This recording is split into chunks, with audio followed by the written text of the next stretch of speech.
আমার একটু খেলাধুলো তোমার সহ্য কেন হয় না বলো তো মা? তোর খেলাধুলো আমার সহ্য হবে কি করে? খেলা করতে গেলেই তো জামা কাপড়ে কাদামাটি মাখিয়ে আসিস। এই বৃষ্টি বাদলার দিনে আমি জামা কাপড় শুকাতে দেবো কোথায়?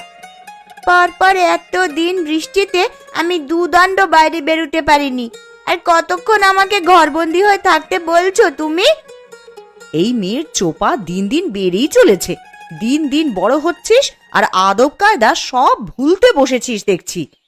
মা, ও মা, আমার না খুব খিদে পেয়েছে, আমাকে কিছু খেতে দাও না মা। একটু আগেই না গুড়মুড়ি খেয়ে খেলতে বসলি, এখনই তোর খিদে পেয়ে গেল? অভাবের স্বভাব নষ্ট কথাটা তো সত্যিই দেখছি। পেটের খিদে কি আর অভাব মানে বলো? আমার যে একটু বাদে বাদেই খিদে পায় মা। গুড় মুড়ি যা ছিল সব তো খেয়ে সাবার করেছিস একাই। এখন তোকে আর কি খেতে দিই বলতো? ঘরে কিচ্ছুটি রাখার উপায় নেই তোর জন্যে। খাবার দেখলেই কখন খেয়ে শেষ করবি সেই চিন্তা তোর। এখন আমার খুব খিদে পেয়েছে, আমায় কি খেতে দেবে দাও। রান্নাঘরে পান্তা ভাত রাখা আছে তোর বাবার জন্য, সেখান থেকে কিছু ভাত নিয়ে খা, আর বাকিটুকু তোর বাবার জন্য রেখে দে।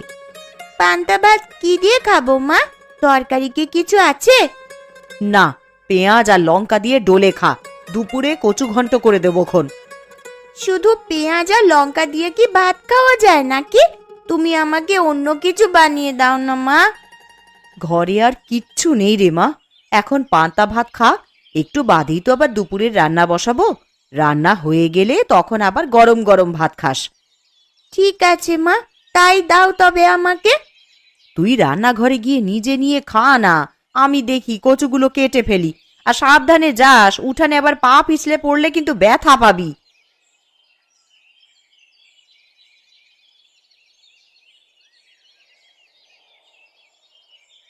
লোকটাকে সেই কখন থেকে খেতে ডেকে এসেছি, এখনো আসার নাম নেই।